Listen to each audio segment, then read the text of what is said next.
జమ్మూ కాశ్మీర్లోని రాజౌరిలో water terror హడలెత్తిస్తోంది. జల కాలుష్యంతో ప్రజలు తీవ్ర ఇబ్బందులు పడుతున్నారు. ఈకోలి బ్యాక్టీరియాతో అక్కడ నీటి కాలుష్యం ఏర్పడింది.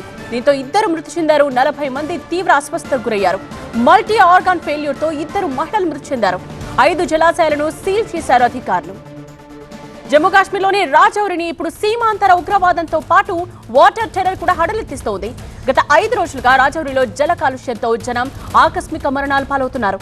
స్థానికంగా ఉన్న జలాశయాల్లో ఈకోలి బ్యాక్టీరియాతో నీళ్లు పూర్తిగా కలుషితమైనట్టుగా గుర్తించారు. ఈ నీటిని తాగి ఇప్పటికే 2 చనిపోగా 40 మందికి పైగా ఆసుపత్రుల పాలయ్యారు. అంతేకాకుండా మల్టీ ఆర్గాన్ ఫెయిల్యూర్ తో 2 మహిళలు చనిపోవడం తీవ్ర కలకలం రేపింది. కోట్రాంకా సబ్ డివిజన్ లోని తార్ సక్రి గ్రామంలో 5 సహజ జలవనరులను సీల్ చేశారు అధికారులు. జలాశయాల్లో 2 రకాల ఈకోలి బ్యాక్టీరియాతో కలుషితమైనట్టు నిర్ధారించారు. గత 5 రోజుల్లో సక్రిలో 40 కేసులు, ట్రల్లా గ్రామంలో 1 కేసు నమోదైంది. చనిపోయిన వారిలో సక్రికి చెందిన 75 ఏళ్ల మహిళ, ట్రల్లాకు చెందిన 40 ఏళ్ల మహిళ ఉన్నారు. 2 డీహైడ్రేషన్, మల్టీ ఆర్గాన్ ఫెయిల్యూర్ తో మరణించినట్టు వైద్యులు వెల్లడించారు. ప్రభావిత ప్రాంతాలను సందర్శించారు జిల్లా కలెక్టర్ అభిషేక్ శర్మ. ప్రభావిత గ్రామాల్లో వైద్య బృందాలు పర్యటిస్తున్నాయి. నీటి పరీక్ష యూనిట్స్ ఏర్పాటు చేశారు అధికారులు. బ్యూరో చీఫ్ గోపి లైవ్ లోనే ఉన్నారు మరిన్ని డీటెయిల్స్ తో. గోపి, ఏంటి టెర్రర్, అసలు ప్రజలు అక్కడ ఏమంటున్నారు, అలాగే అధికారులు ఇప్పుడు ప్రత్యామ్నాయంగా ఏం చేశారు, అండ్ ఇప్పుడు హాస్పిటల్స్ లో చికిత్స పొందుతున్న వాళ్ళ పరిస్థితి? రజౌరి జిల్లాలో వాటర్ టెర్రర్ అక్కడ స్థానిక ప్రజలను భయపడుతుందని చెప్పాలి. ఎకోలి అనే బ్యాక్టీరియా, ఇది ఫ్లూ బ్యాక్టీరియా.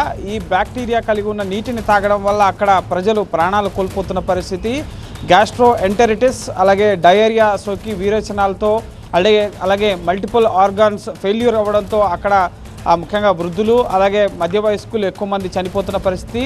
గడిచిన వారంలో 2 మహిళలు, 75 ఏళ్ల మహిళ అలాగే 40 ఏళ్ల మరొక మహిళ ఈ గ్యాస్ట్రో ఎంటెరిటిస్ అలాగే వీరేచనాలతో చనిపోయారు. మల్టిపుల్ ఆర్గాన్ ఫెయిల్యూర్ కూడా వైద్యులు గుర్తించడం జరిగింది. అలాగే మరో 40 మంది అస్వస్థతకు గురయ్యారు. ముఖ్యంగా కలుషిత నీరు తాగడం, కలుషిత ఆహారం తీసుకోవడం, అలాగే ఈ 5 నీటి చలమల్లో ఈ బ్యాక్టీరియాని, ఈకోలి బ్యాక్టీరియాని గుర్తించడం జరిగింది. వాటిని అక్కడ స్థానిక అధికారులు సీజ్ చేశారు.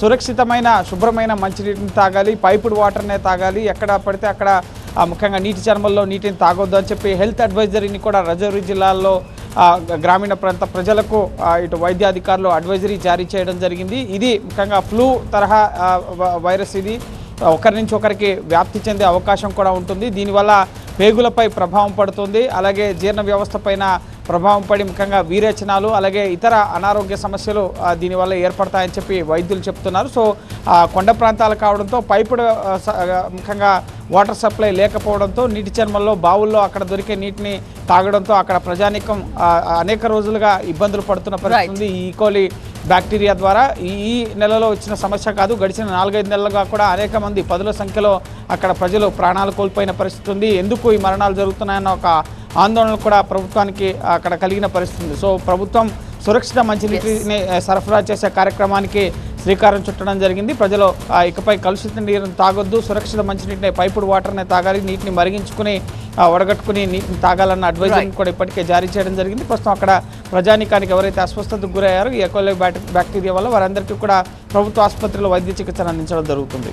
రైట్ గోపి, ఇది